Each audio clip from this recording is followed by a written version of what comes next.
formas diferentes.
Así como en los paquetes de cigarrillos hay una advertencia que dice, fumar es peligroso para la salud, yo quiero advertirle que el pensar equivocadamente también puede ser peligroso para la salud. Y en este estudio bíblico de hoy vamos a descubrir si usted es culpable de una manera de pensar equivocada. Hoy quiero compartir con usted una fórmula espiritual para enfrentar los malos pensamientos, generalmente producidos por la depresión, la autoconmiseración, la preocupación, el miedo, las iras, el enojo. Y si alguno de ustedes piensa que nosotros los pastores no experimentamos ninguna de estas cosas, pues mi amigo le diré que está completamente equivocado. Pero quiero darle a conocer lo que Pablo escribió desde la lóbrega celda de una oscura cárcel, en donde estuvo prisionero por predicar el Evangelio de nuestro Señor Jesucristo. Y quiero que escuche atentamente lo que el apóstol dice en Filipenses 4, comenzando con el verso 4. Regocijaos en el Señor siempre. ¿Quién dijo eso? El apóstol Pablo. ¿Y cuándo lo dijo? Mientras estuvo preso en una cárcel romana. Regocijaos en el Señor siempre. Otra vez os digo, regocijaos. Vuestra gentileza sea conocida por todos los hombres. El Señor está cerca. Por nada estéis afanosos, sino sean conocidas vuestras peticiones delante de Dios en toda oración y ruego, con acción de gracias. Y la paz de Dios, que sobrepasa todo entendimiento, guardará vuestros corazones y vuestros pensamientos en Cristo Jesús. Recuerde que estamos hablando de cómo controlar sus pensamientos, cómo controlar su manera de pensar. El apóstol Pablo en el verso 7 dice, y la paz de Dios que sobrepasa todo entendimiento, guardará vuestros corazones y vuestros pensamientos en Cristo Jesús. Pero ahora deseo que preste mucha atención a lo que dice el verso 8. Por lo demás, hermanos, todo lo que es verdadero, todo lo honesto, todo lo justo, todo lo puro, todo lo amable, todo lo que es de buen nombre, si hay virtud alguna, si algo digno de alabanza, en esto pensad.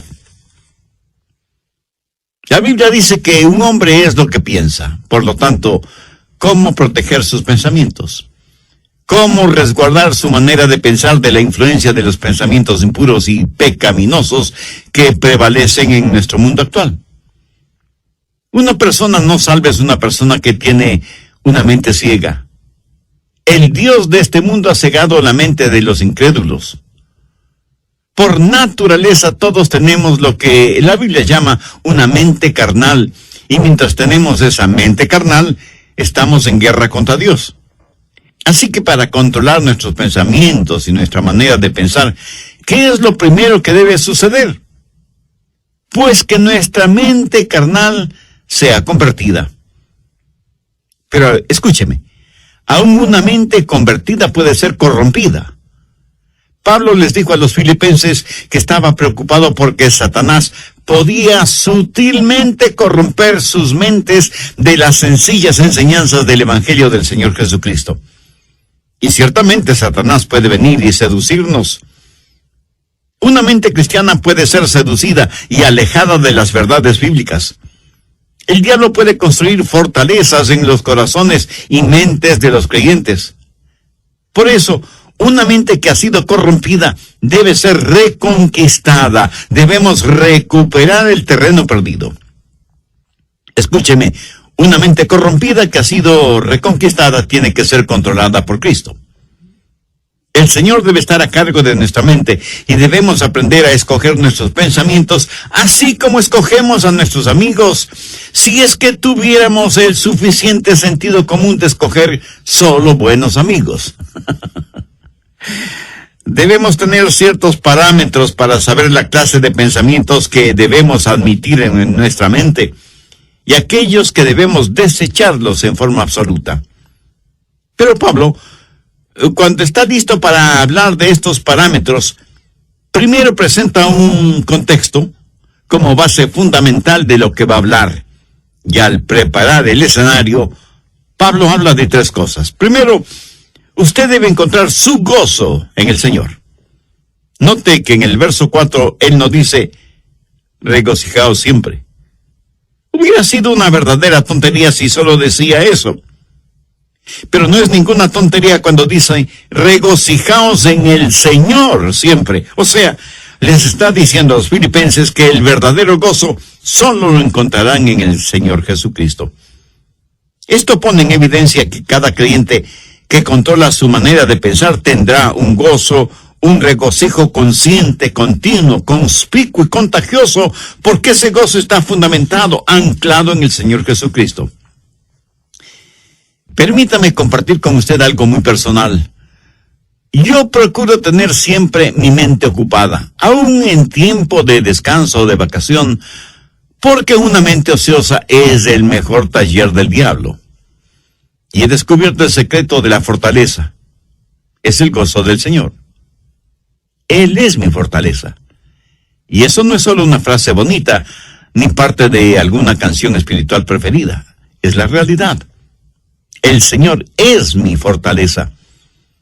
Hay veces cuando dejo mi oficina y vengo a grabar estos mensajes radiales y estoy física y mentalmente cansado. Y me detengo y digo, Señor Jesús, te amo. Gracias por quien tú eres y lo que representas para mí. Tú eres en verdad mi fortaleza física, mental, espiritual y emocional.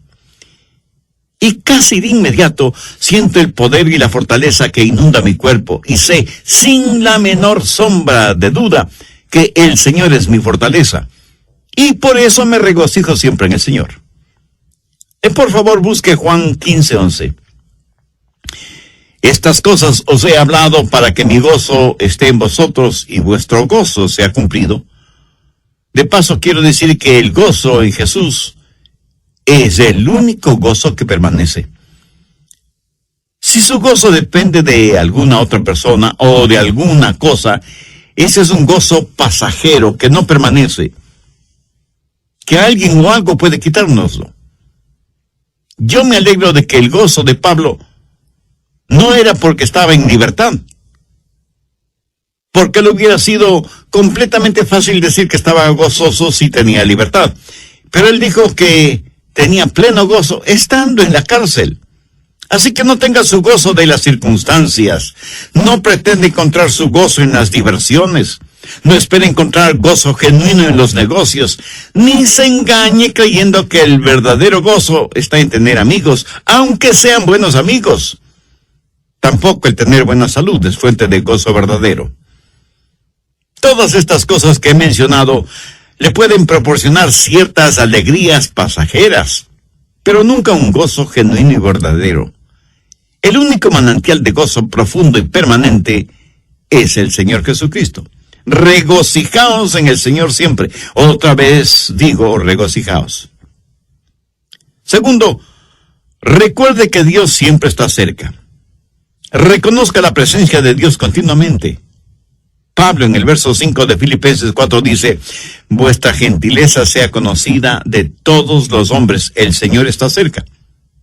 Escúcheme, la expresión el Señor está cerca no es en referencia a la segunda venida de Cristo, sino que describe la realidad de lo que Pablo estaba experimentando en esa prisión romana. Y él dice, el Señor está aquí, conmigo, aún en esta celda.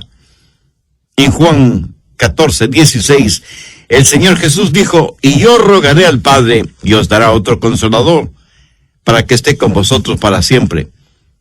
La forma de tener una saludable actitud mental es encontrando gozo en el Señor y estar consciente de la constante presencia de Dios.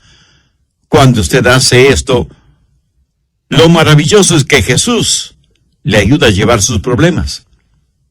Es como si Pablo estuviera diciendo, aunque estoy aquí en la prisión, el Señor Jesús está conmigo. ¿Sabe? El Señor Jesús no vino para sacarle de los problemas, sino para vivir esos problemas con usted. ¿No es eso maravilloso? El otro día estuve leyendo acerca de unos prisioneros en la época de José Stalin en Rusia, cuando perseguían ferozmente a los cristianos y los mataban. Un grupo de 20 cristianos estaba reunido en un edificio cuando Stalin, al frente de un pelotón de soldados, entró en el recinto y comenzó a hacer una lista de quienes estaban reunidos allí. Un oficial vino y le informó que había 30 personas. Entonces uno de los cristianos dijo, oficial, está equivocado. Estamos aquí 31 personas porque Jesús está aquí con nosotros. Qué hermoso, ¿no le parece? Tercero, rehúse el preocuparse por todo. Filipenses 4:6. Por nada estéis afanosos, sino sean conocidas vuestras peticiones delante de Dios en toda oración y ruego, con acción de gracias. ¿Lo captó? Por nada estéis afanosos. En el original griego esta frase conlleva la idea de algo que se desgarra. Y eso es exactamente lo que la preocupación hace, nos desgarra interiormente. En un lado está el temor y en el otro lado está la esperanza, y usted se encuentra exactamente en la mitad. ¿Qué es lo que Pablo dice? Por nada estéis afanosos.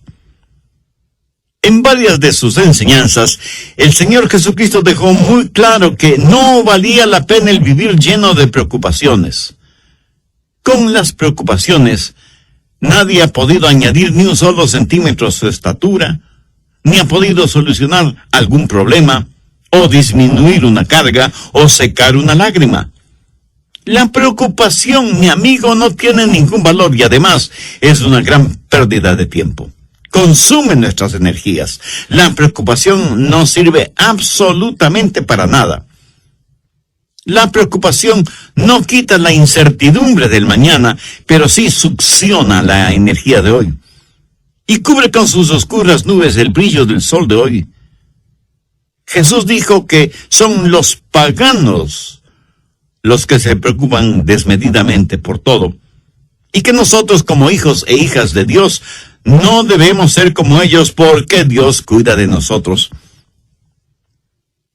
Pablo se prepara para decirnos cómo proteger nuestros pensamientos y por eso pone como trasfondo el gozo del Señor, para que reconozcamos que Cristo siempre está con nosotros. para que dejemos de preocuparnos desmedidamente por todo. Pero ¿cómo hacerlo? Por nada estéis afanosos, si no sean conocidas vuestras peticiones delante de Dios en toda oración y ruego con acción de gracias. ¿Tiene usted algún problema que lo considera como un gran problema? Deseo que este mismo momento piense en el problema más grande que usted está enfrentando en la actualidad. ¿Ya lo tiene en su mente? Bien. Ahora, duplíquelo en tamaño. Sí que es enorme, ¿verdad? Ahora, permítame preguntarle, ¿es ese su problema más grande que Dios? ¿O demasiado grande para Dios? Por supuesto que no. Véalo a la luz de Dios, recordando que para Dios no hay nada imposible. Y si usted puede orar por las cosas grandes, eso quiere decir que también puede orar por las cosas pequeñas. El peligro no es que fallemos en orar por las cosas grandes, sino que dejemos de orar por las cosas pequeñas. Por eso el consejo de Pablo es: sean conocidas vuestras peticiones delante de Dios en toda oración y ruego con acción de gracias. Cuarto, desarrolle un espíritu de gratitud. Esto es en preparación para que usted pueda revisar su manera de pensar. Puede evaluar sus pensamientos para saber si los deja o no entrar en su corazón y en su mente. Tenga un espíritu de gratitud. Ore acerca de todo y dé gracias a Dios por todo, lo grande y lo pequeño, lo que es importante y lo que parece insignificante. Deje que sus peticiones sean conocidas delante de Dios. No sé si se habrá dado cuenta, pero muchas veces nos quejamos cuando no deberíamos hacerlo. Déjeme contarle lo siguiente. Hace algún tiempo ya viajaba en el automóvil de un amigo. Él iba manejando y yo le iba contando que nuestros hijos, unos estaban en una escuela privada, otros en el colegio y otros en colegios cristianos. Y me quejaba por el altísimo costo de la educación de nuestros hijos. Mi amigo me escuchaba y me observaba. De pronto dijo: daría cualquier cosa en el mundo si es que mi hijo pudiera ir al colegio. Y pensé, qué espíritu de ingratitud el mío. Mi amigo tenía un hijo rebelde. Es lo que generalmente decimos una oveja negra. Mi amigo estaba dispuesto a pagar cualquier cosa con tal que su hijo quisiera ir a estudiar. Y aquí estaba yo quejándome amargamente de cuán cara era la educación de mis hijos. Paradójico, ¿no le parece? ¿Alguna vez se ha quejado porque tiene que lavar o secar los platos? Hay muchas personas en muchos países del mundo que les gustaría tener platos aunque fueran sucios. ¿Me escuchó? Quiero decir que los platos sucios son una señal de que usted tuvo algo en qué comer. Una cuchara, un tenedor, cuchillo para comer.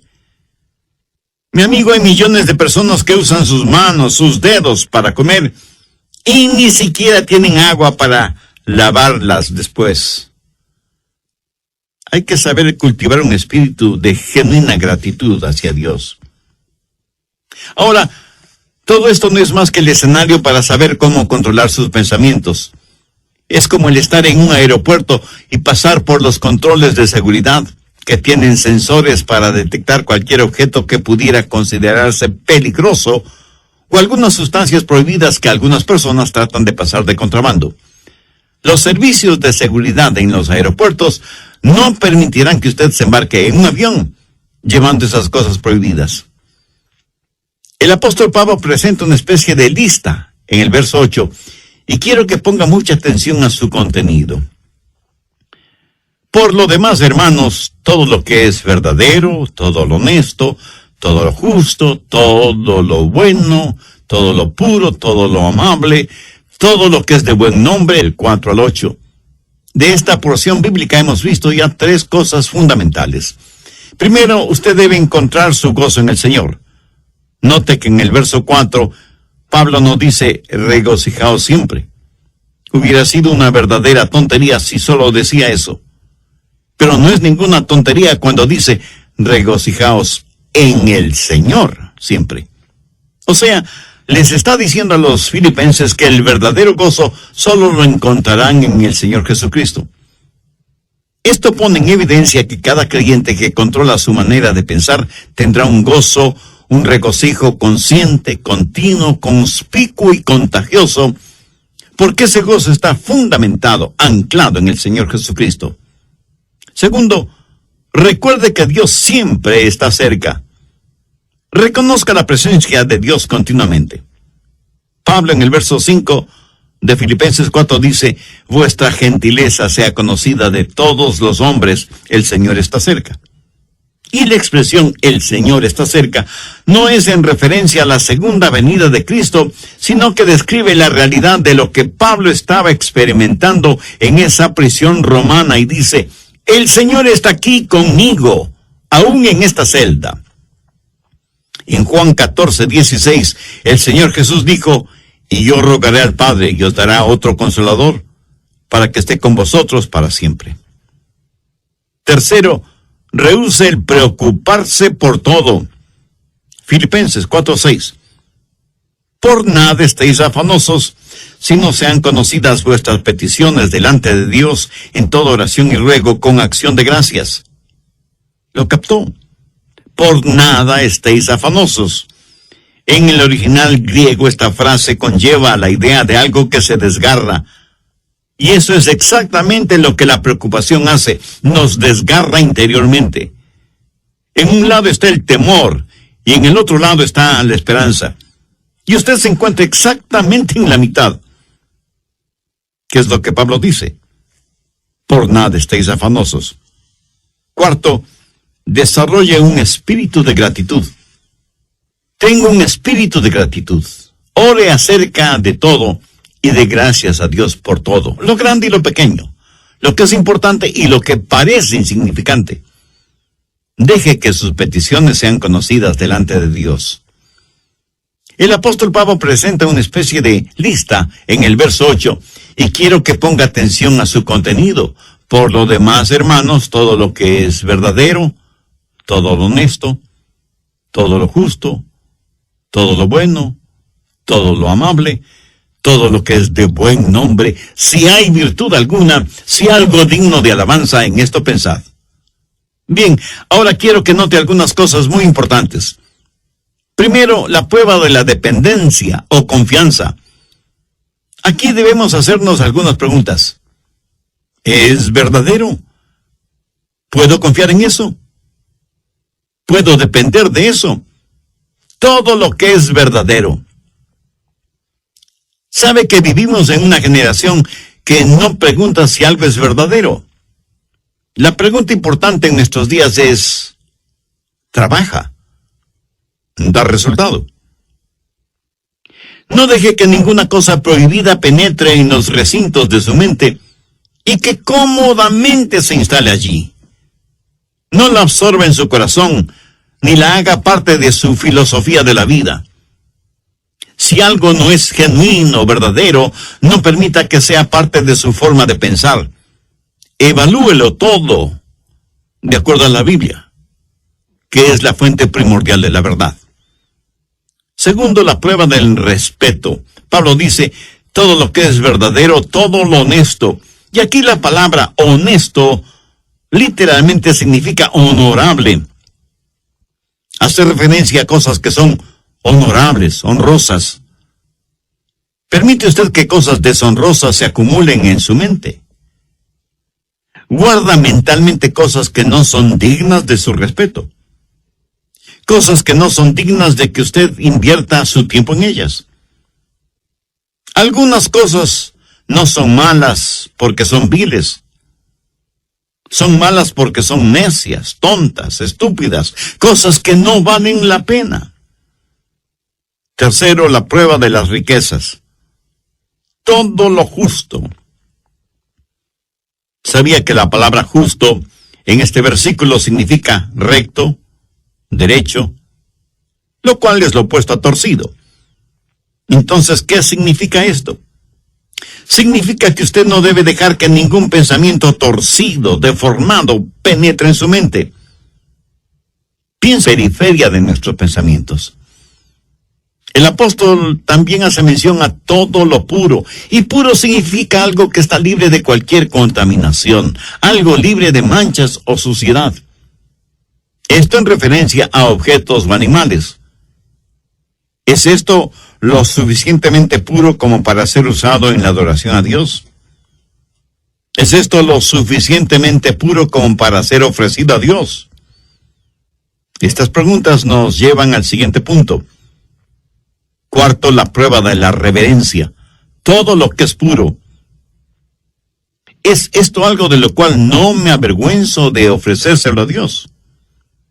Escúcheme, puede tomar cierta historia o cierta película o cierta música o cierta literatura o ciertas amistades o ciertos hábitos y decir, Señor, con esto te adoro.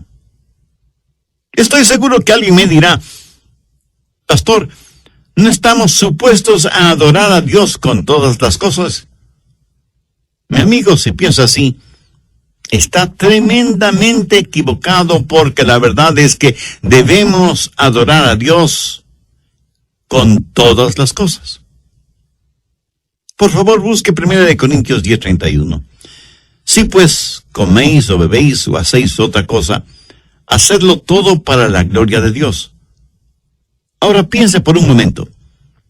¿Son sus amistades, sus pasatiempos, su trabajo y aún su propia familia algo con lo cual usted podría decir, Señor, te lo ofrezco a ti?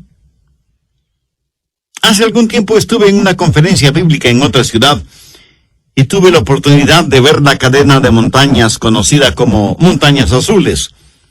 Justo en la estación del año cuando las hojas de los árboles se vuelven amarillas, rojas, azules, doradas y en fin, tienen todos los colores del arco iris. Mi esposa y yo nos quedamos asombrados y maravillados de ver la creación de Dios en toda su espléndida belleza. Y me acuerdo que dije, Señor, esta es una extraordinaria experiencia que me mueve a adorarte más y más. Este buen tiempo que nos permites tener, este regocijo espiritual interno, esta belleza que nos rodea, que proviene de ti, todo te lo dedico a ti porque no solo está lleno de armonía y de encanto, sino de inmaculada pureza. Señor, tú eres digno de nuestra adoración.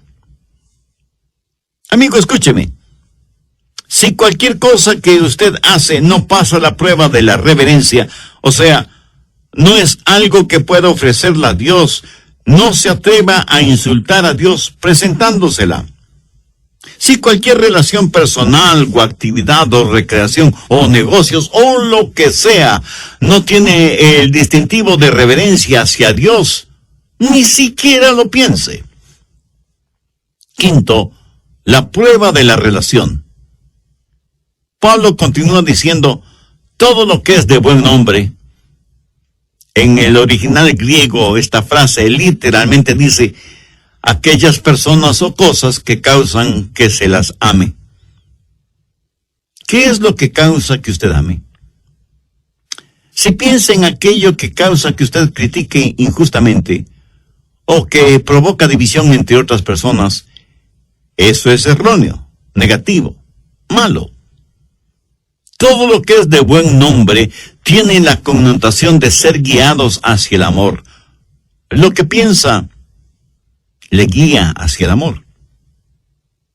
Tal vez alguien me pregunte, Pastor, ¿eso significa que tengo que aprobar lo que otras personas hacen? Sí y no. Si lo que hacen es bueno, beneficioso, ejemplar, útil, usted lo aprueba. Si es algo negativo, perturbador, divisivo o destructivo, por supuesto que usted no debe aprobarlo. Y no se necesita ser un genio para entender esto, ¿verdad? Pero el que no apruebe lo que otras personas hacen, por la razón que sea, eso no significa que no debe amarlas. Dios nos acepta a cada uno de nosotros, aunque obviamente no aprueba lo que como pecadores hacemos. Sexto, la prueba del refinamiento. Todo lo que es de buen nombre. Esto hace referencia a algo de categoría, buena educación, refinamiento, algo que es bueno sin mayores explicaciones.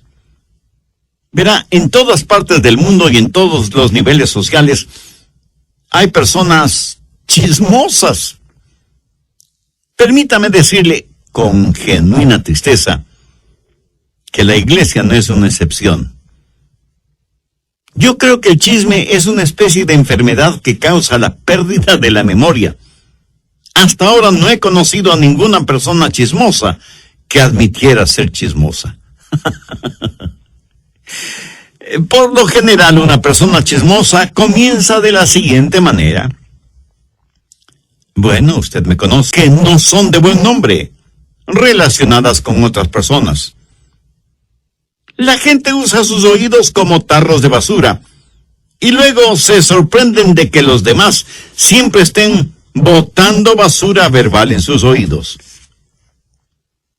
Y la gente bota basura en sus oídos porque sabe que a usted le gusta escuchar esa basura. Y por eso usted sabe de todo el lodo moral, emocional y espiritual que hay en su barrio. En lo negativo, usted sabe todo de todos. La clase de personas que son los nuevos vecinos, que a determinada jovencita ya no se la ve porque está embarazada sin haberse casado, y sus padres, para evitarse la vergüenza, la mandaron a vivir con sus abuelos, que viven muy lejos. Que el hijo de los Pérez está preso por manejar en estado alcohólico, etcétera, etcétera. Y la gente permite que todos estos malos pensamientos tomen residencia en su corazón y su mente. Pablo, al finalizar este tema, dice, si hay virtud alguna, si algo digno de alabanza, en esto pensad. Esto es tan sencillo y sin embargo tan maravilloso. Usted en forma absoluta puede reconquistar, recuperar el terreno perdido. Se reconoce que hay virtud y que es algo digno de alabanza el pensar en todo lo que es verdadero, en todo lo que es honesto, en todo lo que es justo, en todo lo que es puro, en todo lo que es amable y en todo lo que es de buen nombre. Tal vez lo que voy a decir será como llover sobre mojado, pero tengo que decirlo. Usted no tiene que pensar en ninguna cosa que no quiera pensar. Pero escúcheme, usted debe pensar en algo. Usted no puede controlar su vida mental poniendo a su mente en neutro. Debo pensar en algo. Y si no piensa en algo correcto, le aseguro que pensará en algo incorrecto. Si usted no está pensando en algo bueno, tenga la certeza de que terminará pensando en algo malo. La fórmula para no tener malos pensamientos no es tratando de no tener malos pensamientos. Por ejemplo, trate de no pensar en un submarino ahora mismo. ¿Está seguro que no está pensando en un submarino en este mismo instante? Bien, la única forma para no pensar en un submarino en este momento no es tratando de no pensar en un submarino, sino tratando de pensar en algo diferente.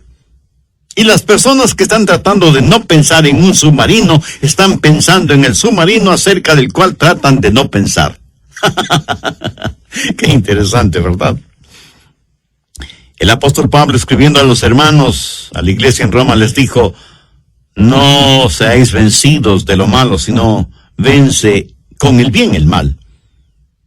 Deje que los buenos pensamientos inunden su mente y mantenga su corazón y su mente enfocados en el Señor Jesucristo. En Filipenses 4:7 leemos, y la paz de Dios que sobrepasa todo entendimiento guardará vuestros corazones y vuestros pensamientos en Cristo Jesús. Es casi imposible de explicar, pero estamos llamados a tener la mente de Cristo.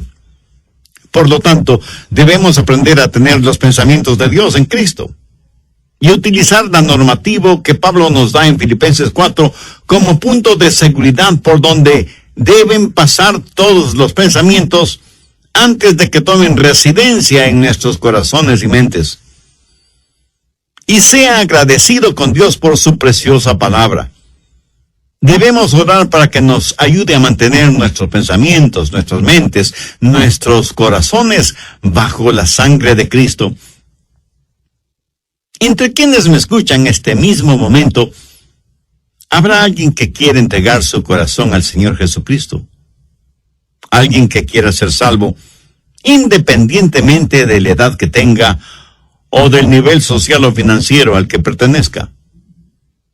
Alguien que quiera tener un verdadero propósito para vivir y una firme esperanza a la hora de morir. Si usted puede hacer esa decisión espiritual ahora mismo, si ese es su deseo, le invito a orar conmigo una corta oración. Mi oración será únicamente para guiarle. Ore con sus propias palabras y puede orar en